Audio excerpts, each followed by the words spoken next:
Welcome to our Stoked Up Live podcast, where we empower you to be your best at work and in life. I'm Brian Varkevisser, co-founder and COO with Stoked.live, and I'm with Dr. Jacob Engelskirger, consulting psychologist, and one of my co-founders here with Stoked. We have special guests for you today, and yes, I use the plural.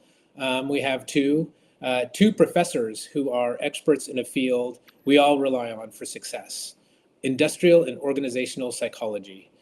Dr. Brummel, you come to us from the University of Houston, and Dr. Haley, you are from Louisiana State University, correct? Yes. Oh, great. Do you all both want to tell us a little bit about your background and your interests right now? Sure, I can let people in on a little bit of the things that I've done. So I've been a professor for almost 20 years. This is year 18. And so my background in research really started with work in sexual harassment and employee engagement. So measuring sort of large scale issues in companies by doing survey research, collecting those results, and then sort of using it to make decisions and organizational change. And then over time, I've studied a variety of things like personality in the workplace and different types of high involvement training interventions. And my work in the last 5 to 7 years has sort of pivoted towards work on leader development and executive coaching. And so I'm really doing some work on how we help leaders become the people they would hope to be, or we would hope to have them be as they work through those leader roles. So I do some research, some teaching, some advising, and then some of that work in organizations now in the Houston area. Oh, thanks. Haley, did you want to tell us a little bit about yourself? Sure. So I am an assistant professor at Louisiana State University in the psychology department. This is my third year at LSU, and I actually got my start in IO psychology at the University of Tulsa as an undergrad. I was a student in Brad's lab many years ago.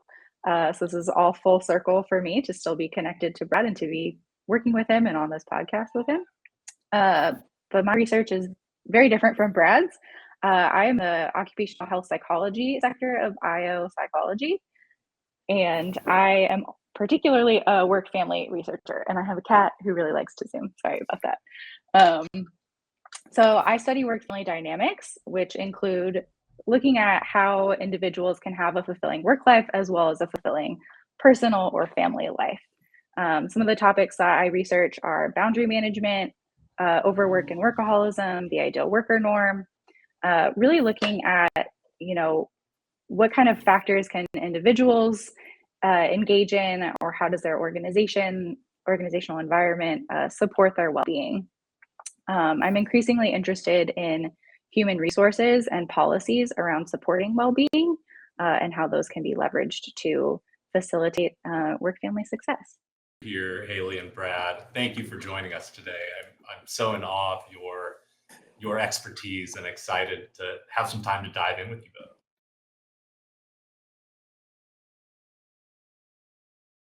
Should be adopting today, but aren't. Yeah, I can have there's so many of them that are sort of there, and we can talk about what evidence-based means, but the one that sort of shows up over and over again in the work that I end up doing is this idea that different types of feedback are appropriate at different times and shouldn't maybe be given together. So like one version of this is like a compliment sandwich is all about you not feeling angsty, not about actually achieving your goal. And so the version that I think is maybe most important is that coaching and evaluation are very different things. And when you give somebody advice on how to do better right after you told them they're not good enough, it's not going to work.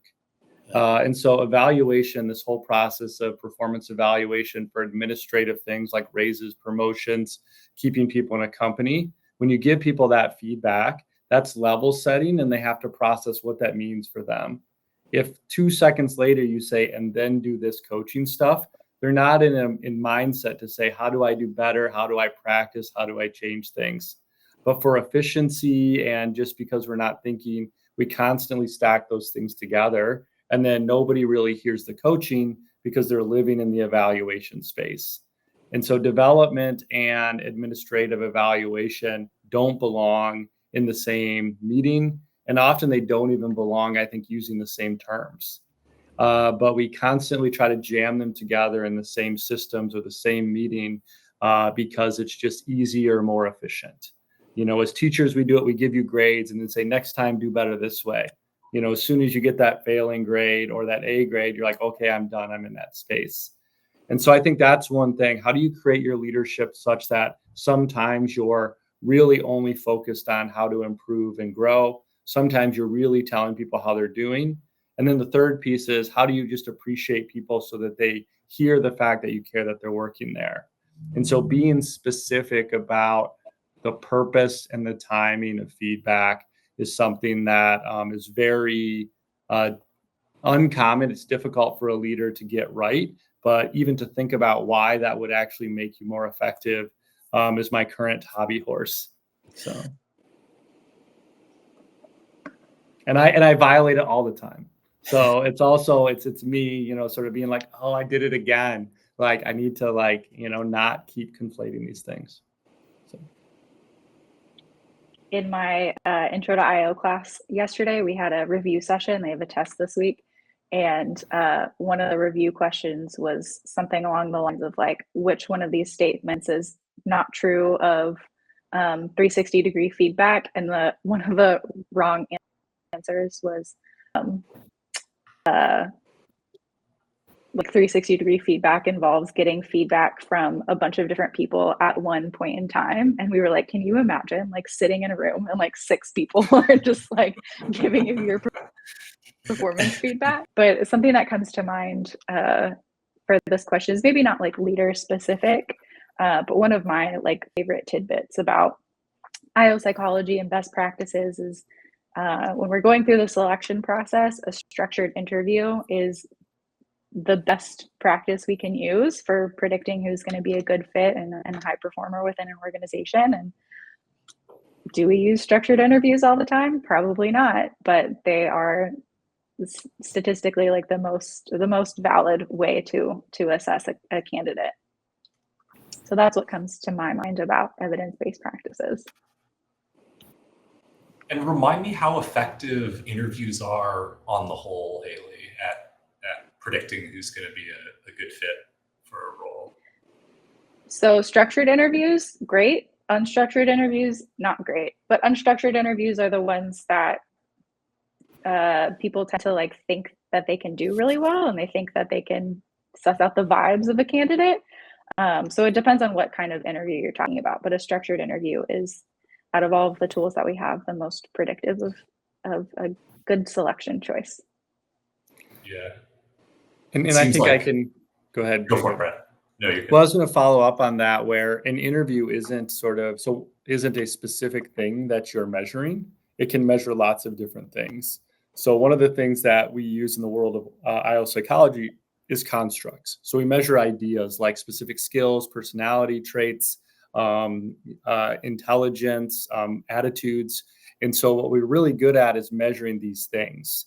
An interview is a measurement technique that could measure different things. Like you can measure intelligence in an interview by having people do problems in front of you. You can also measure social skills. You can measure the ability to respond to a question that's sort of off the wall. But if you just do a whole bunch of things at once, then you're not measuring a single thing. And if you do different types of questions for each person, then you're not reliably measuring anything. And you end up defaulting to, did the person look right and were they attractive? So you just get a lot of bias. And so when we think about structured interviews, the first part of structure is, what do you think you're measuring with your interview? And then you can start to ask, does the interview measure that? And I think that's really where we run into some trouble, because people aren't sure why they're even having the interview. And then it's really defaults to, does the person seem friendly and attractive, instead of like, do they have the right thinking? Do they have the right personality? Do they have whatever it is that we call that construct that you're trying to measure? And one of the big things we try to do is don't replicate stuff you've already learned in the interview. So if you have a personality test and an intelligence test and something else beforehand, and all the people who show up already have that level of skill, you should use the interview for something else than something you supposedly already know. So that's one of the ways we sort of stack those ideas into the systems we use for selection.